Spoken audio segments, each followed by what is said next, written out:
diha kang Kristo, musulod kita karon sa balaang panahon sa Kwaresma.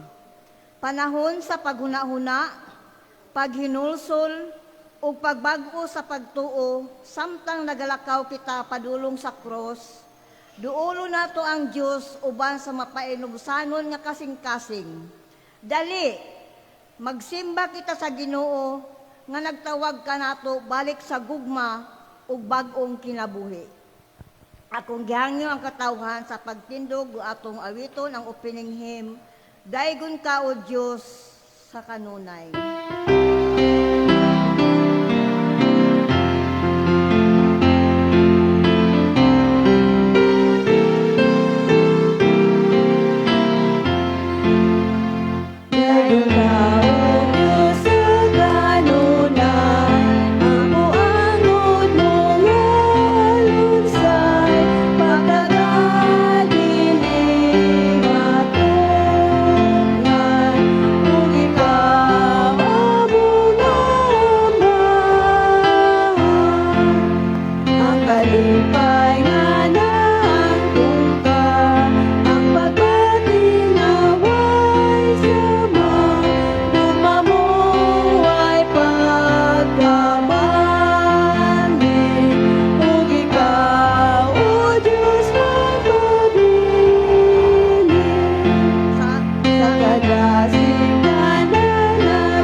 Magampo ta, dalaygon og silimbahon namo nga Dios, amahan namo nga langit nun. Salamat o Dios sa lain na usab nga adlaw nga imong gihatag kanamo. Salamat sa maayong panglawas ug salamat sa kahigayunan nga imo na usab kaming gidala dinhi sa imong balay alampuanan aron sa pagsimba ug pagdaig kanimo among Ginoo. Among gipangayo o Dios ang imong balaan nga espiritu nga magpakidawala kanamo karon ug ablihi ang among mga kasing-kasing ug hunahuna o Dios. O Dios, aron ang imong mga pulo nga among mabati, amo kining masabtan ug magkinabuhi. Panalangin ni kami Dios nining kabungtagon ug ubani kami sa magapadayon kami sa among pagsimba. King tanan among gipangayo sa ngalan sa among Ginoong Hesukristo, among manluluwas. Amen og amen.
Sang dangop sa Ginoo samtang may panahon pa.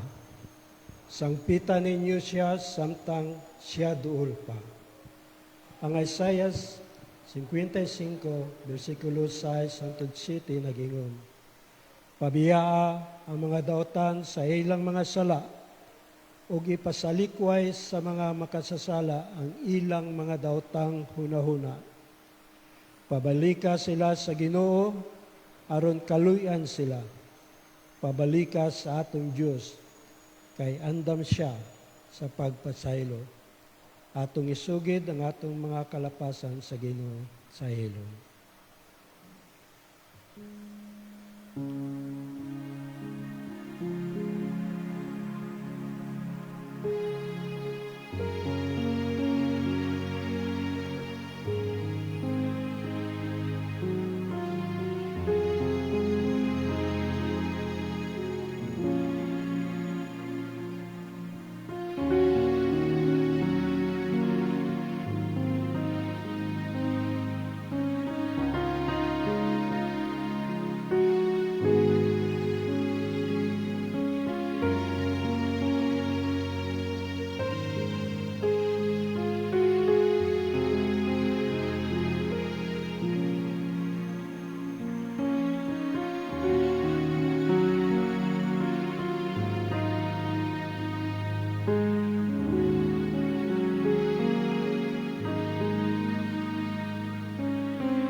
We can only come to God in total humility and submission. God is God, and we are His creation. But He is a merciful God. He said in the Bible, if you confess with your mouth that Jesus is Lord and believe in your heart that God raised Him from the dead, your sins will be forgiven and you will have eternal life. Receive, brothers and sisters, the confession which you have made with all your heart, believing that in sincerity and in surrendering to the Lord, the Spirit will be with you through the day and throughout your life. Amen.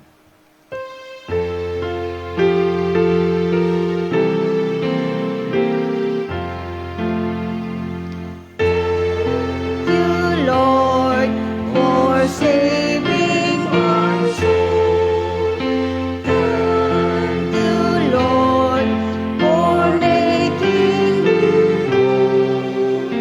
Thank you, Lord, for giving to me thy salvation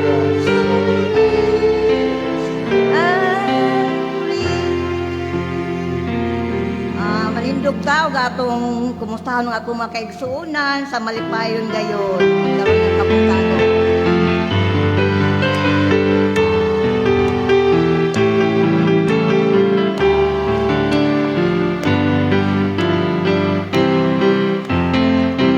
O awit sa kalipay,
Reward, igan. Naghahaos sila isa. Pwede mo manguha.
Ano kita sa ato ang mga pagsimba.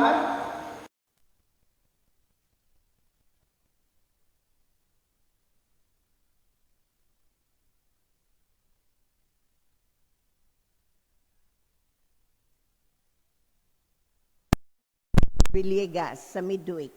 Atong worship staff, elder of worship, Elder Corazon Villegas pod, atong liturgist, Naomi Raganas, choir, the Living Word Choir, first Sunday of the month and Communion Sunday also next Sunday. Deacon, Mrs. Marife Cedeno, ang CYF Padayon Magdor Greeters. Salamat sa atong weekly financial report ato puning tan-aon ug salamat kaayo sa inyong pagkamahinatagon sa Ginoo. Na dinhi, salamat kayo sa mga offerings nato, mga special offerings nga padayon nga nagapahapsay og nagapasayon sa atong financial nga mga agikinahanglan alang sa padayon na paglambo sa simbahan sa Diyos. Thank you for your generosity as God is faithful and generous to all of us. Atong mga birthday celebrators o wedding anniversary celebrators for this week are the following. February 22, Margarita Lim. Wala pa sila nakaabot, no? February 27, Winda Garcia. February 29, 28 rat kutob ang atong February karon. Teresita Rances. Wedding anniversary celebrators, Mr. and Mrs. Marvin and Myra Amaga. O kung anniversary mo din na mo ni Boy sa 28. Praise God. O kami usab, Mr. and Mrs. Ernesto Batitang. Salamat pa dayon sa naghatag usab in kind and in cash aron pa dayon natong fellowship, breakfast fellowship after every simba nato sa Sunday. Og ang atong seminar tomorrow, leadership training sa Samaritan Purse, Operation Christmas Child, gipahinumduman ang moapil niini si Pastor Elder Ernesto Batitang, Igsoon Eden Taliedo, Helen Zulita, and Igsoon Josephine Malasarte, and yours truly. Tomorrow, so before 8:30, naanata dito sa the Jesus Family Church sa likod sa Amara Hotel Atbang sa Watergate. Og padayon usab nga nag-meeting ang CWA kagahapon every third Saturday of the month ang CWA. And other meetings, i-announce na po na diri makita sa atong bulletins. So, unya, padayon ang atong children's ministry dito sa Santis. So, makalipay yun, daghan kayong mga bata. Kada Sunday afternoon at 2 p.m. with Teacher Eden and with those who are willing to help and support this ministry, you are welcome. Ang member, ang alumni sa Newman Academy or individual who wants to help this ministry kay daghan gyud kaayong mga bata. Ug salamat sa mga bata kay mas sayon sila tudloan kay mga bata pa man. And the reminder sa Word of God is in Proverbs 22:6, bisan sa atong mga bata diri sa sulod, train up a child in the way they should go, and when they become old, they will not depart from it. Og ato usab padayon nga timbaya ang atong nag-worship uban kanato via live stream kada Domingo. Og salamat sa Ginoo. Ang Dios padayon magapanalangin kaninyo sa magasimba kamo kada Domingo sa buntag uban kanamo. And we are so glad. Og uban pa nga mga buluhaton atong idala diha sa pag-ampo. Kay ang Dios lamang magagiya kanato og magmainampuon kita gayod padayon. Og magabasa sa iyang balaang pulong. Og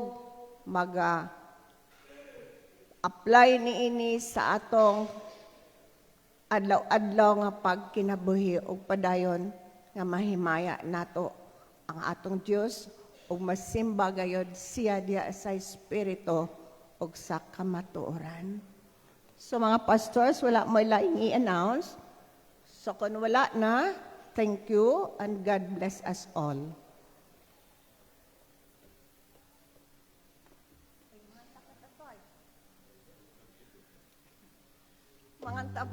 Manganta pa ta sa nag-celebrate silang birthday karon nga week o mag-celebrate silang wedding anniversaries.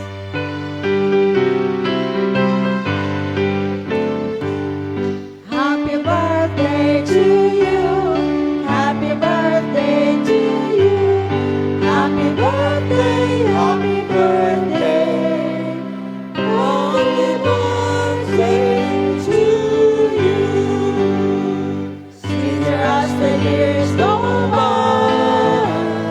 Sweeter as the years go by. Richer, fuller, deeper, Jesus' love is sweeter. Sweeter as the years go by. Praise God.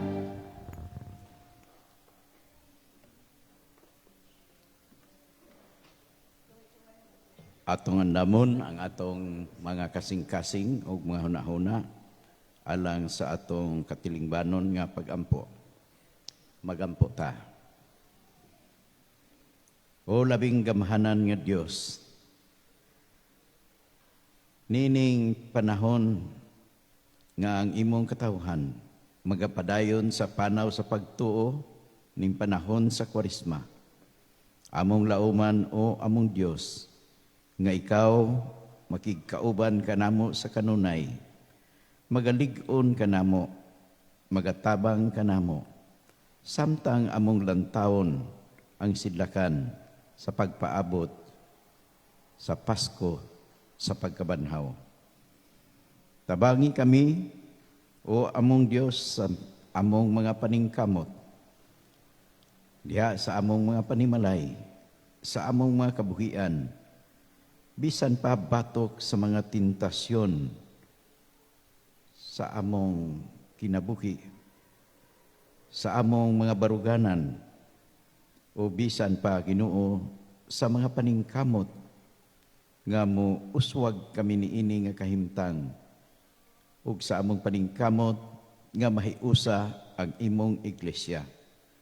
Ug ang tanan mga membro ingon nga kabahin sa lawas sa among Ginoong Jesucristo, magpakabana, mahigmata, ug magapadayon sa iyang kabahinan sa pagpalig-on niini inay kay sa maminaw lamang magalingkod ug mupauli human sa pagsimba. Nagakalipay kami o among Dios sa imong pagtubag sa among mapag-ampo uban sa among kalipay tungod kay amo nang gikauban karon si Jonathan Tuyugon. Gikan siya sa balatian ug ikaw o among Dios nagatabang kaniya. Lakip na ni adtong mga nagaampo, nagatabang pinansyal ug nagahatag og dugo aron idugang diha sa iyang kaugatan. O among Ginoo, daghan ang among mga igsuon usab nga nagmasakiton.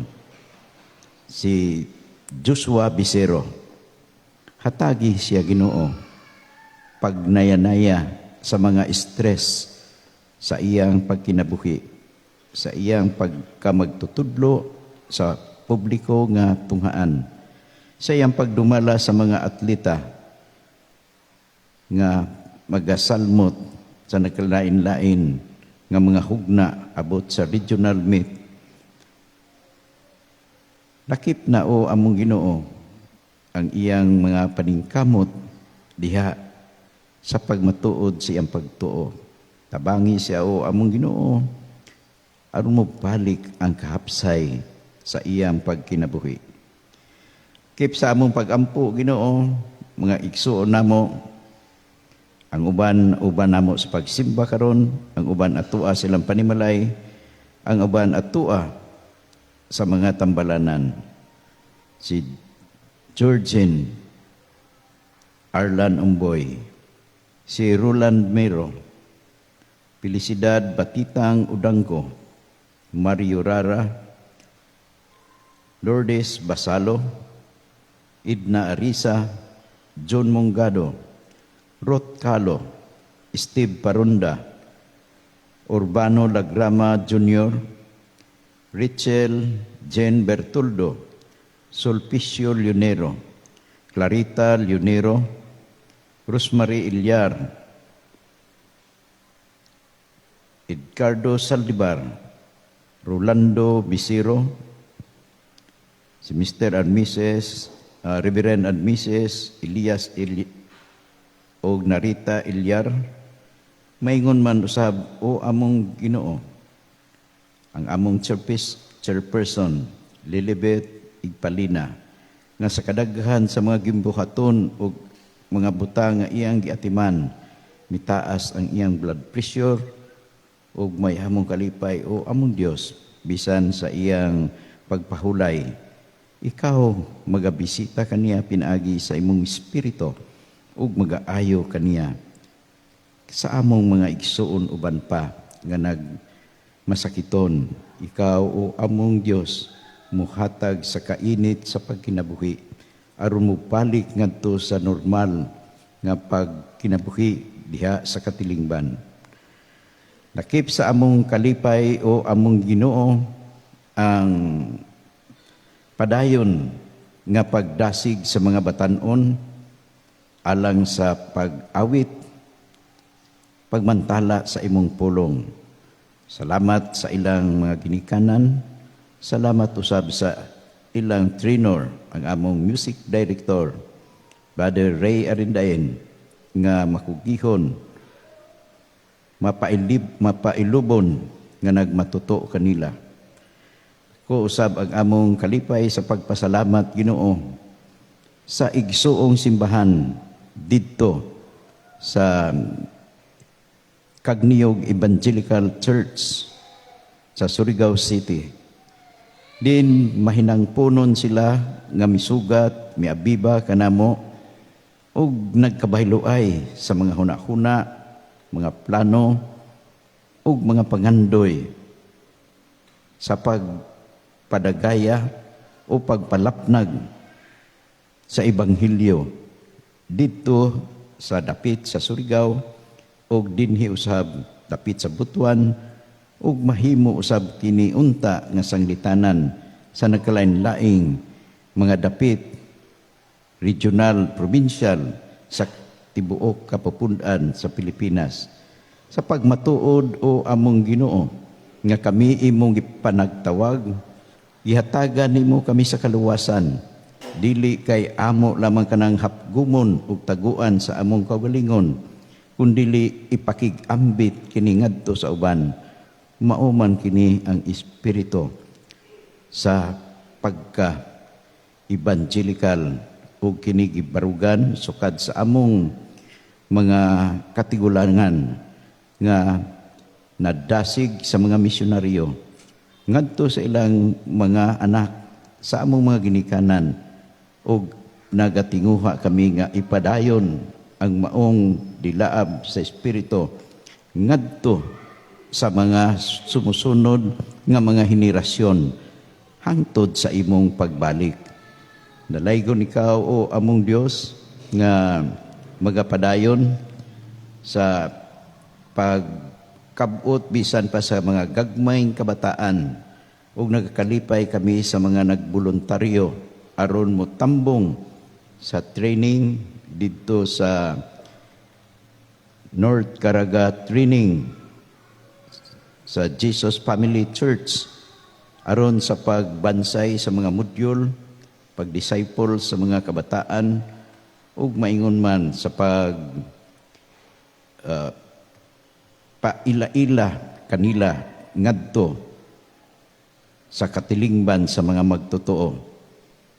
Dako usab ang among kalipay o among Dios nga ang among pastor Reverend Noel Villalba nagatuon og nagatuki og nagatudlo alang sa mga bag-ong mga magtotoo. Adunay communicant class o pagtuon, preparasyon alang sa konfirmasyon human sa pagsimba.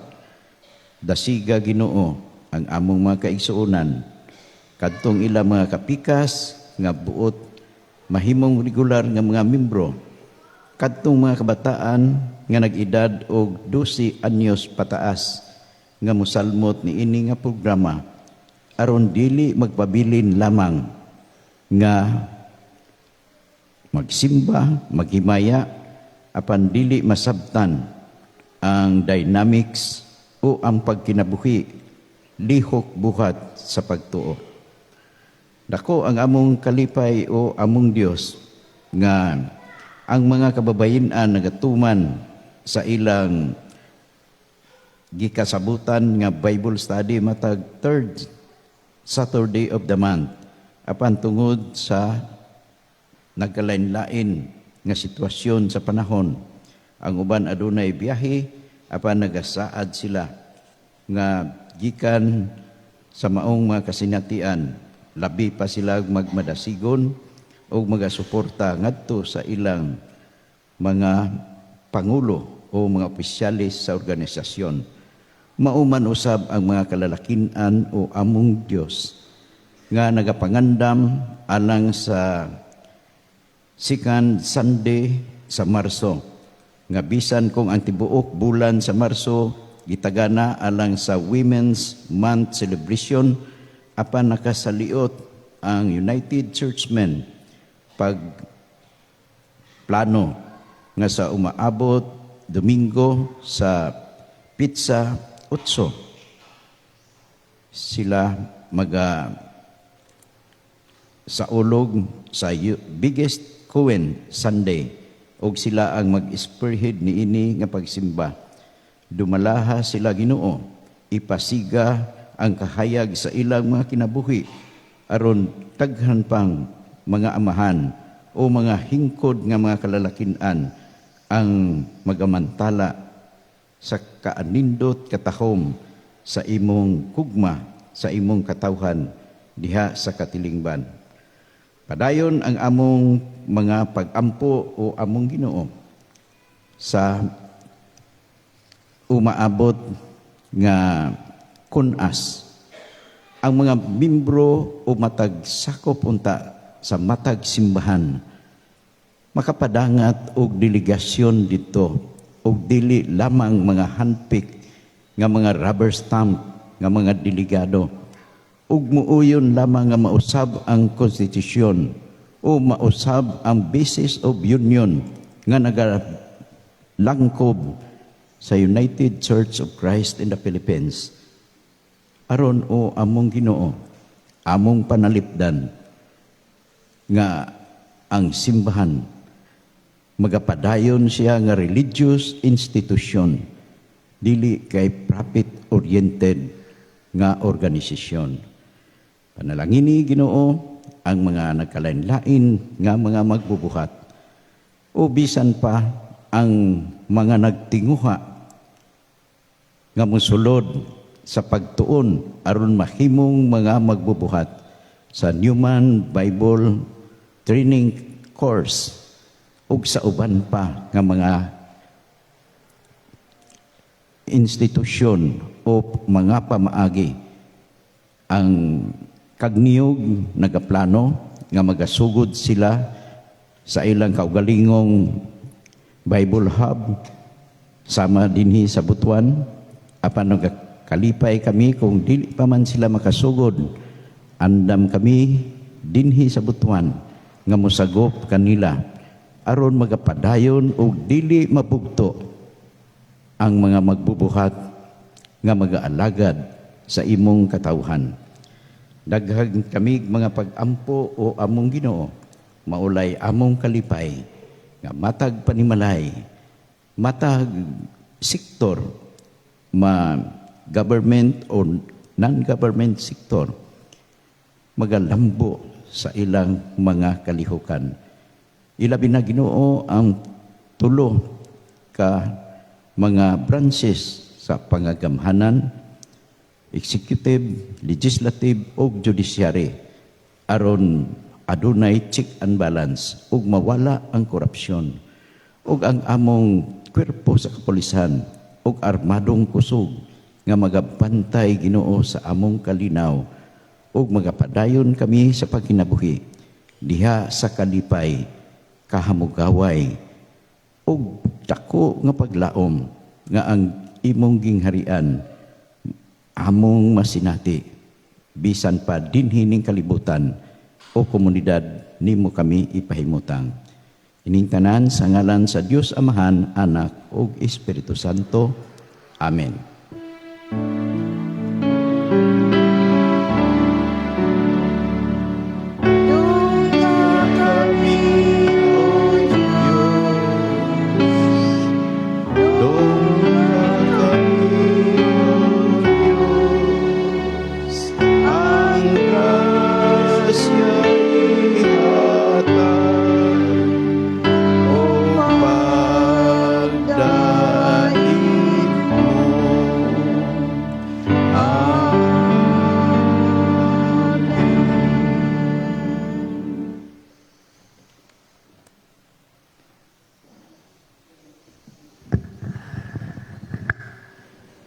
Requesting everyone who is able to please rise as we read our scripture this morning, taken from the letter of Apostle Paul to the Corinthian church in his second letter, chapter 6, verses 1 up to 10.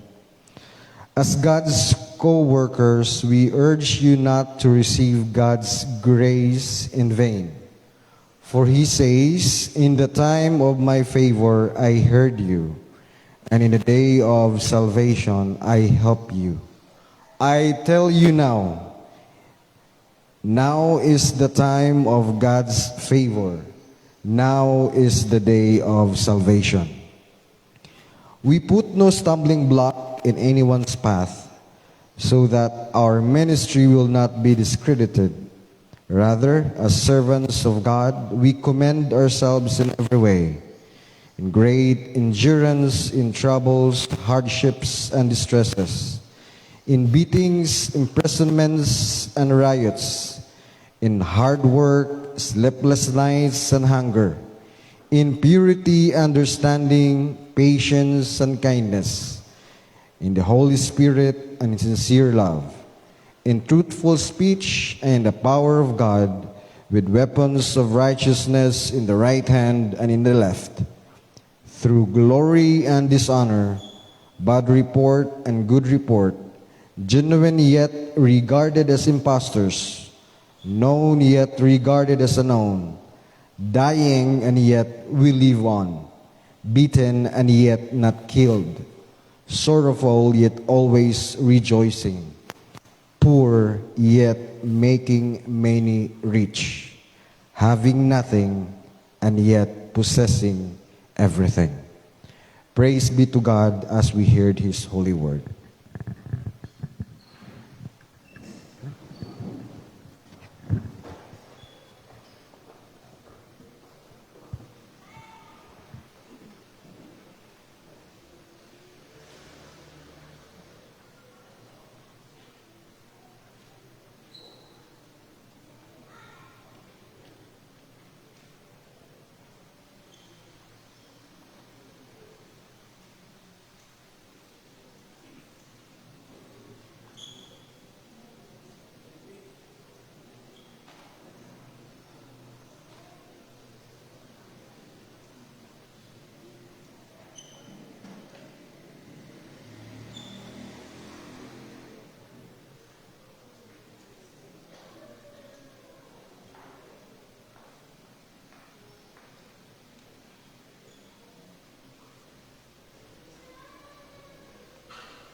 Salamat kayo sa atong COF pagkanindot sa ilang kanta nga nakadahay gayud sa Ginoo. Good morning kanatong tanan. Maayong buntag sa makausapa, and God is good all the time. Salamat sa Ginoo kanatong tanan.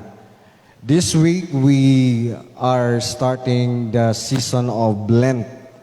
So, ang pangutana karon unsa man ang Lent, unsa man ang Kwaresma, ngano mang gi-celebrate man na sa atong simbahan. Actually, Lent is a 40-day period leading up to the Resurrection Sunday. So, within 40 days of Lent, naatay mga events nga gina-celebrate ni ini nga panahon.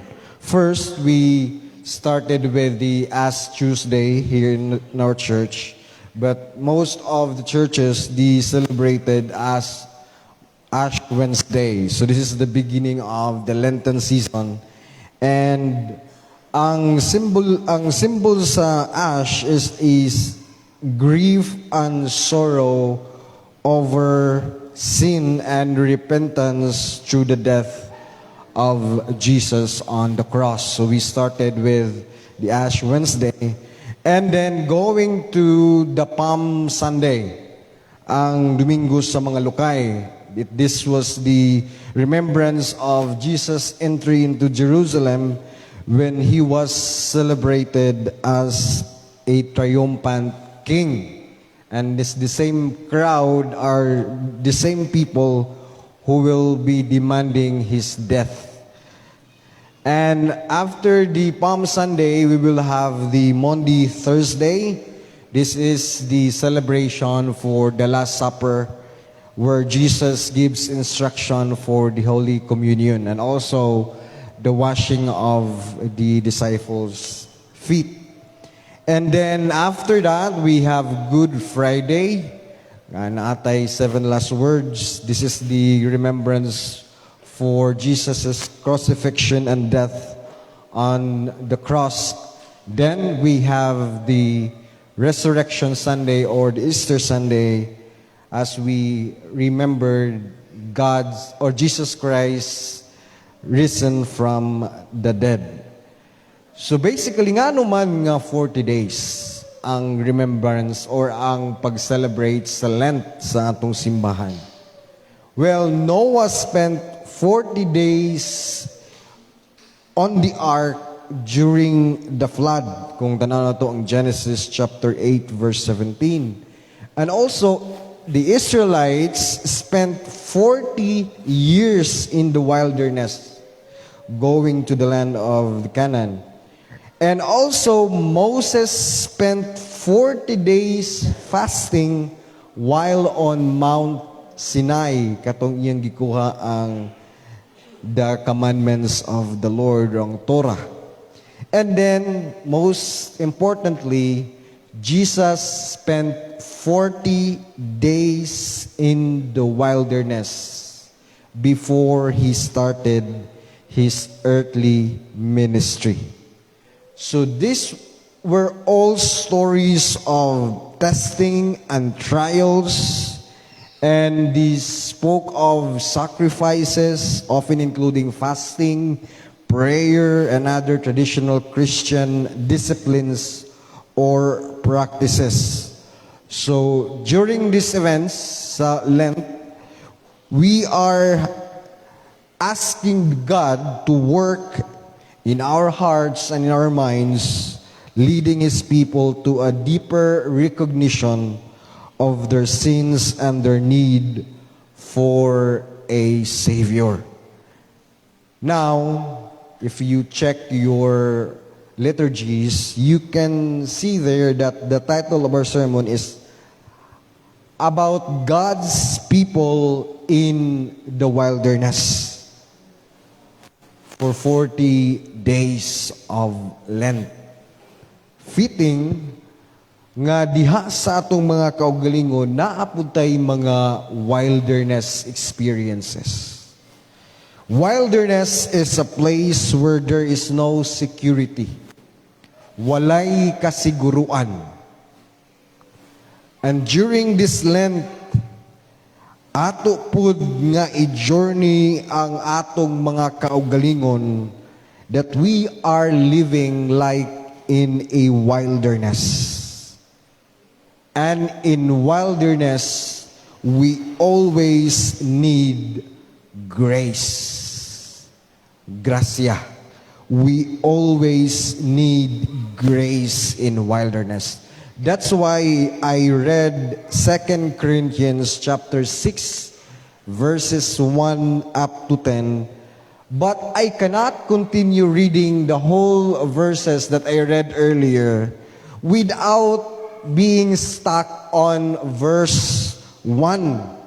This is our reflection this Sunday about God's grace when we are in wilderness. For us to be able to grasp the understanding of how Apostle Paul wrote this letter to the Corinthian church, we can check first chapter 5 kung unsa iyang paglantaw ni Apostle Paul. Apostle Paul describes us followers of Christ as ambassadors. Ambassadors for Christ. You are an ambassador. Grabe man itag title, ambassador man itani. Tanawa imong tapad sa left and right. Lilia ang naong sa ambassador. Kung angayan bang ambassador? Ambassador kita sa Ginoo. Because in chapter 5, Paul was actually building his message that we are ambassadors. And then, in chapter 6, verse 1, Apostle Paul taught us that ambassadors of Christ means we work with Him. Kung representative ka sa Ginoo, nagtrabaho ka alang kaniya. That's why in verse 1 it says, as God's co-workers, we urge you not to receive God's grace in vain. Let's talk first, what is grace? Unsa man ang grasya? What is grace? Actually, grace is found in the Bible 185 times in the Bible. The word grace, gracious, it is found 185 times in the Bible. First, nga imong mabasa ang word nga grace is in Genesis chapter 6 verse 8 nga nagaingon, but Noah find grace in the eyes of the Lord. Diha ang first nga reading sa word nga grace. Remember, Noah therefore spent 40 days in the ark because that boat that he made was grace for him.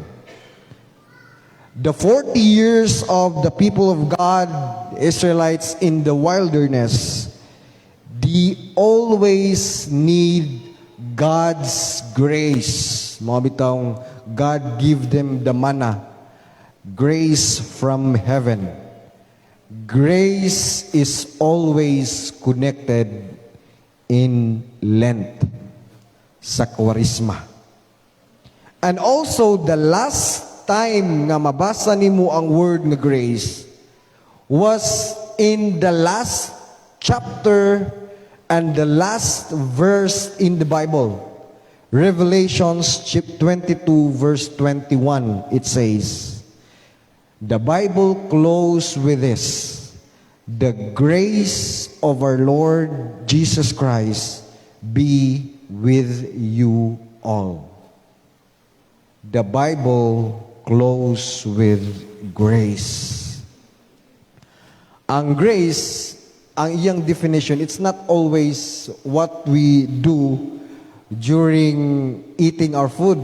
Sometimes mahuna tayo kung grace, blessing, atong makaon, what we eat in the table. Grace is God's unmerited favor. Grace is God's unmerited favor. It is God's kindness. We don't deserve grace. Actually, the most popular hymn, unsa man sa inyong tagna? Amazing Grace, which was written in the 17th century. Grabe na gyud kakaraan nga kanta.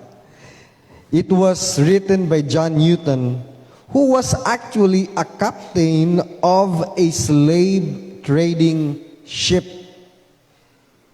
Maligya taon ni siya slave dito sa Amerika.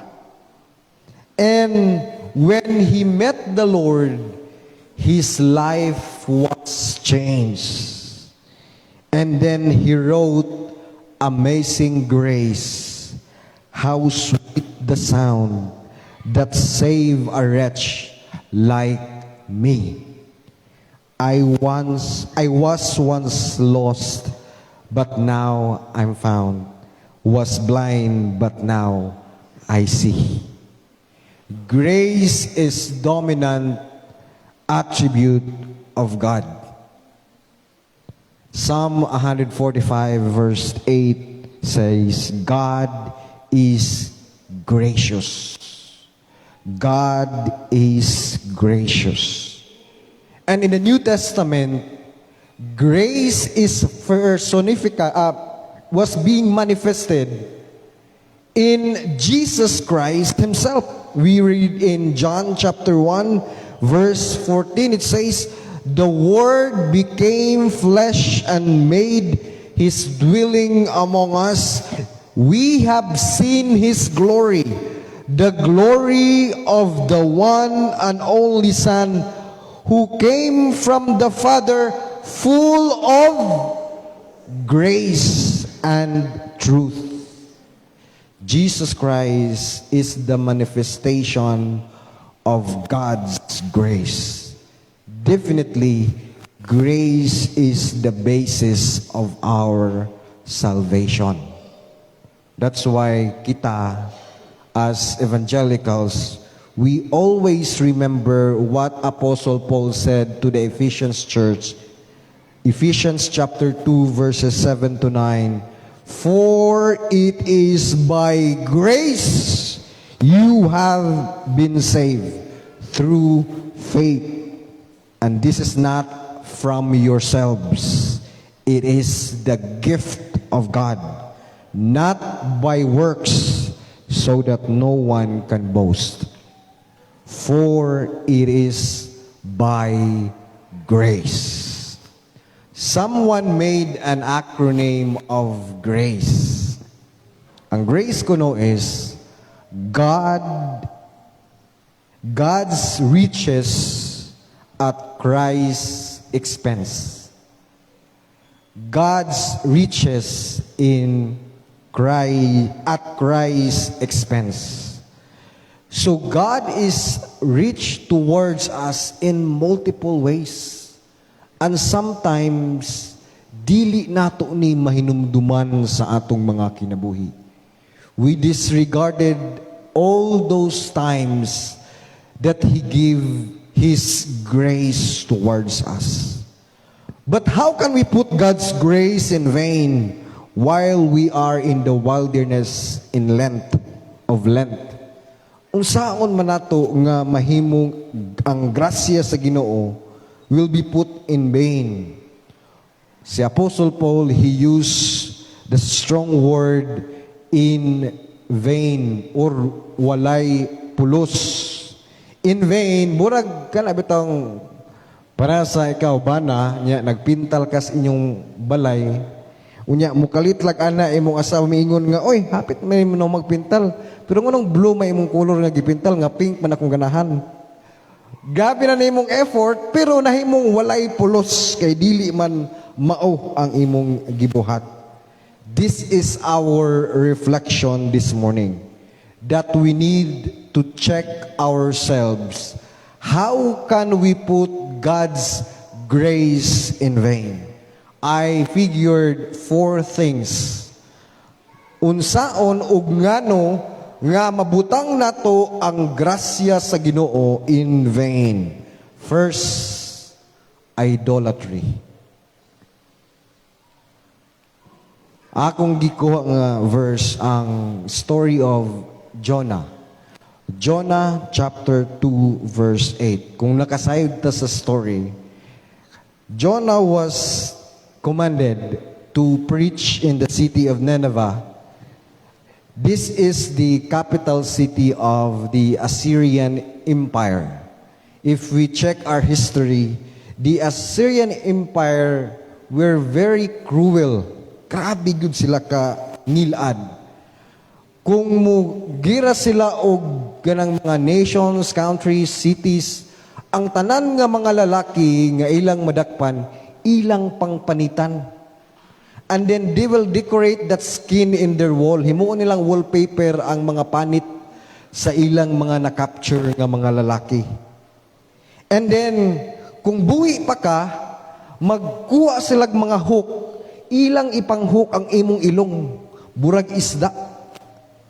Unya, ila silang bira-birahon, ilibot sa syudad, aron i-display nga mauni ang ilang mga bounty nga ilang mga nakuha. And then, ang mga babae nga ilang makapture nga syudad, ilang pang-rapon. Unya, ilang pang-patyon. That's why when God commanded Jonah to go to the city of Nineveh, his reply is a big no, thank you. Di ba? Ayang story. Di gyud siya ganahang moadto sa siyudad sa Nineveh because he knew nga ngilad gyud kaayo ng mga tawhana. Naa siya'y prejudice na niya nga lugar tungod sa ilang gipang buhat. Mao man gani sa iyang sugilanon, he tried to escape.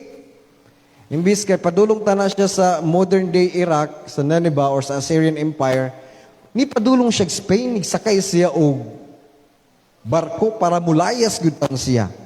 And then na iniabot nga dakong bagyo unya ningon ng captain nga na mga matay na kita ani mo tong ni confess na lang gid siya nga siya ang hinungdan nga naay bagyo, maong ipahagbong na lang siya sa tubig.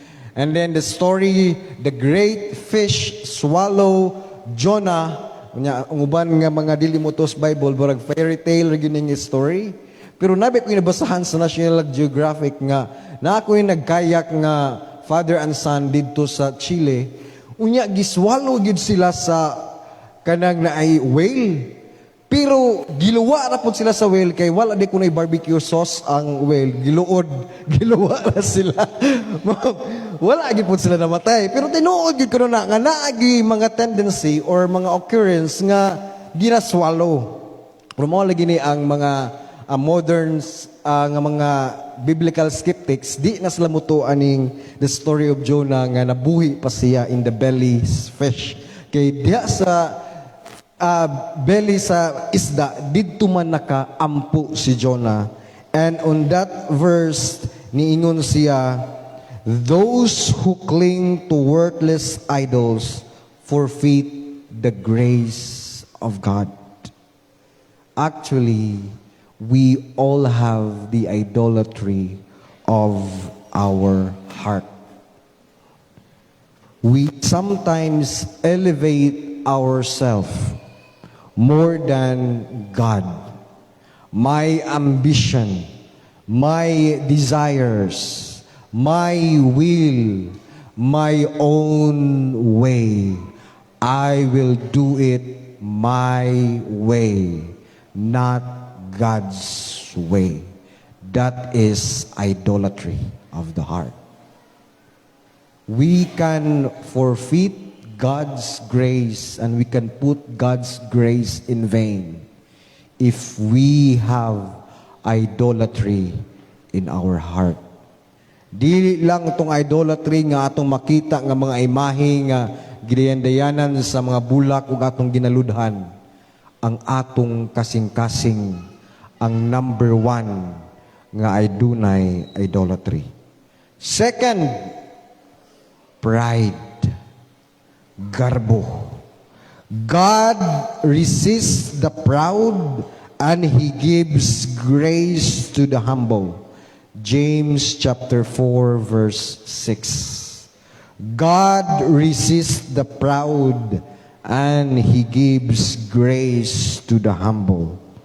Pride, the same as idolatry, is elevating oneself above God.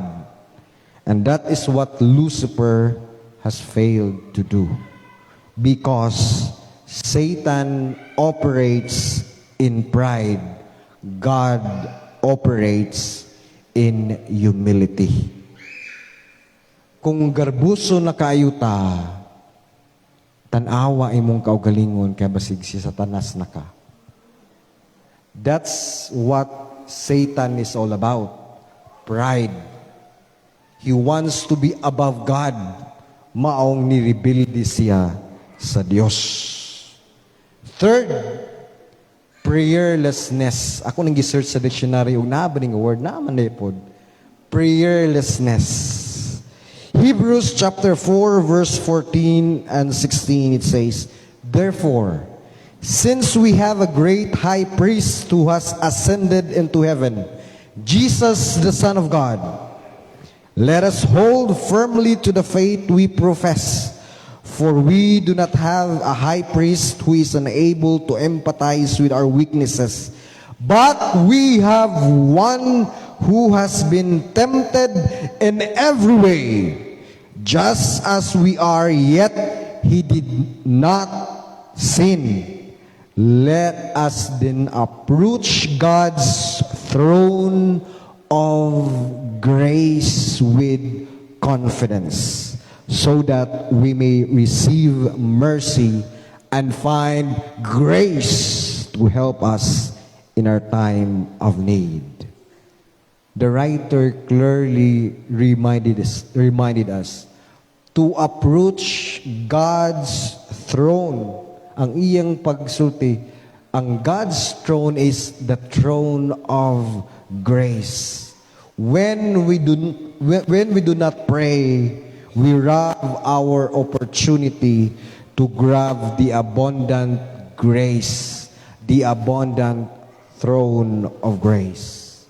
You know, sa atong matagkaw sa kakagalingon, we have fears, we have anxieties, we have confusion, we have hunger, and we miss God's grace because we do not pray. We miss God's unlimited grace because we do not approach the throne of grace. Prayerlessness can put God's grace in vain. Kumusta man ang atong prayer life? Kantigo batang mo ampo? Or ikaw ampo? Ay, ko, uhaw man ko. No? Dapat nga na mga tendencies. Unya, mauwauta mo ampo sa Ginoo bisan sa atong time alone. Maong importante gayod ingon nga mga Kristohanon, especially during Lent season. This is the time of prayer and fasting. This is the time of repentance. You need to pray. No excuses. Dili buhaton. Fourth and the last, unforgiveness. Kanang dili ta kantigong mupasaylo. Hebrews chapter 12 verse 14 to 15 it says, "Make every effort to live in peace with everyone and to be holy. Without holiness, no one will see the Lord. See to it that no one falls short of the grace of God, and that no bitter root grows up to cause trouble and defile many." Kanang di takantigong mo pasaylo niya, better kayo ta. Pait, patas ang palaya. Nga bisag unsaon natog smile, di gid takantigong mo pasaylo. Pero gipahinumduman kita ni ini nga panahon mga igsoon. We will put God's grace in vain if we are kung ang atong kaugalingon, we are di ta makapasaylo. We cannot forgive. Lisod nato buhaton ang pagpasaylo sa mga tao nga nagapasakit kanato. Sa mga tao nga muyamid kanato. Sa mga tao nga di na muila kanato, sa mga tao nga naghimaraot kanato, di ta makapasaylo. But God is reminding us this morning, you are putting God's grace in vain if you cannot forgive your neighbor. Forgiveness is the act of the will. Imo ginang buhaton. We can thank the Lord for forgiving us so that we can also forgive others. Now, mga igsoon, we learn today in our reflection that we as a people, as a church, as children of God, we are in the wilderness. And sometimes, ato yung gibutang ang grasya sa Ginoo in vain because wala kita mubuhat sa maayo. We put God's grace in vain because naatay mga idolatry. That's why we need to flee from idolatry. We need to resist pride. We need to skip prayerlessness and do prayer every time. And we need to practice forgiveness to everyone. I hope this morning God spoke to you. Remember, this Lent, God's amazing grace has shown to us through the death of our Lord Jesus Christ. And everybody, please say, Amen.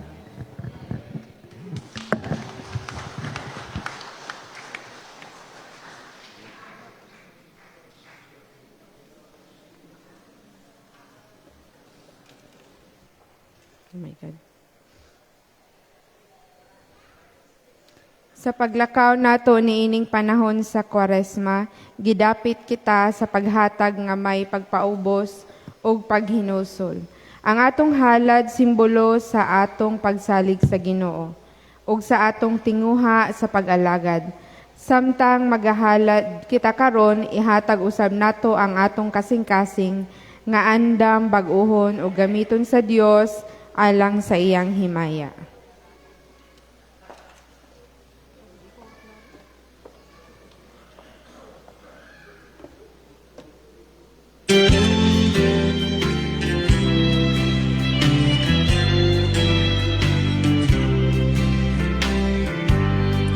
While the world looks upon me, I struggle alone. They say I have nothing, but they are so wrong. In my heart I'm rejoicing, how I wish they could see. Thank you, Lord, for your blessings on me. There's a roof up above me and a good place to sleep. There's food on my table and shoes on my feet. You gave me your love, Lord, and a fine family. Thank you, Lord, for your blessings on me. Lord, I know I'm not wealthy, and these clothes, they're not new. I don't have have much money, but Lord, I have you. That's all that matters, that the world may not see. Thank you, Lord, for your blessings to me. There's a roof up above me, have a good place to sleep. There's food on my table and shoes on my feet. You gave me your love, Lord, and a fine family. Thank you, Lord, for your blessings on me. Thank you, Lord, for your blessings on me.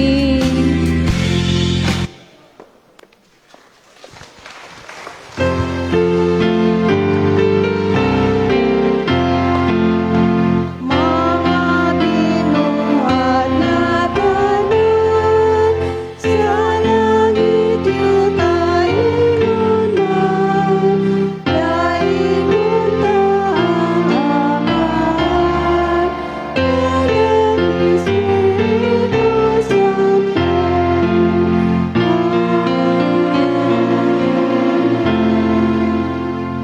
Magampo ta. Ginoong Dios nga tuburan sa tanang grasya niya kami karon sa imong atubangan, uban ang mapasalamatong kasing-kasing. Gihalad namo kanimo kining among mga gasa, ang bunga sa among kahago, singot ug gugma. Nasayod kami nga kining tanan gikan kanimo, ibalik namo kini ingon nga timaan sa among pagdayeg. Dawata kini among halad dili tungod sa iyang bili, kundi tungod sa gugma nga ani-ani ini. Kini among gipangayo o gipasalamatan sa ngalan ni Jesus. Amen.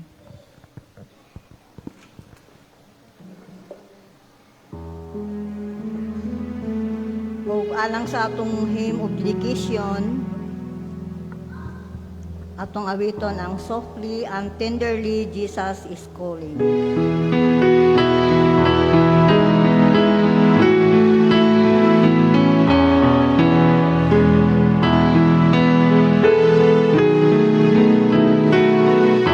Katong mga gusto mo anhi sa atubangan para mag-dedicate sa inyong kaugalingon, samtang nag-aawit kita, pwede mo anhi sa atubangan for dedication. Softly and tenderly, Jesus is calling, calling for you and for me.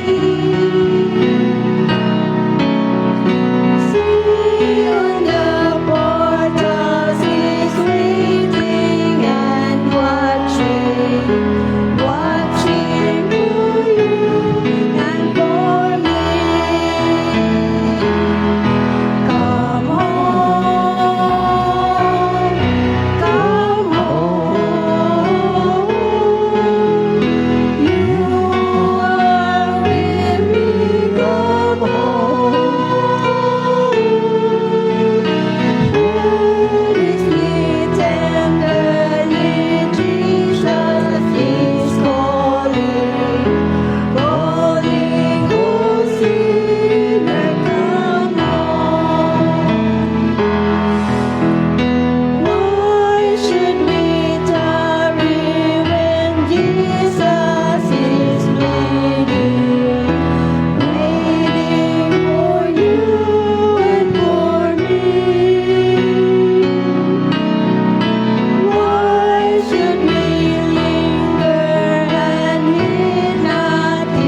you, dear God, for your grace. For even if we do not deserve to be loved, you have loved us first.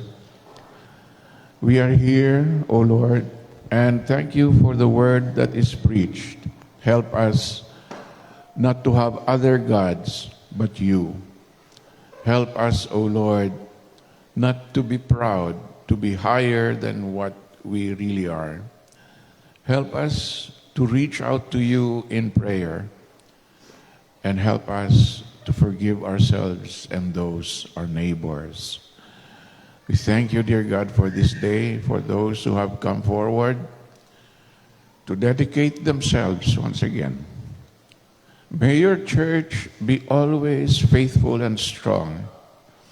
May we lead others to Christ. Now the Lord bless you and keep you. The Lord make his face to shine upon you and be gracious unto you. The Lord lift up his countenance upon you and give you peace. Amen.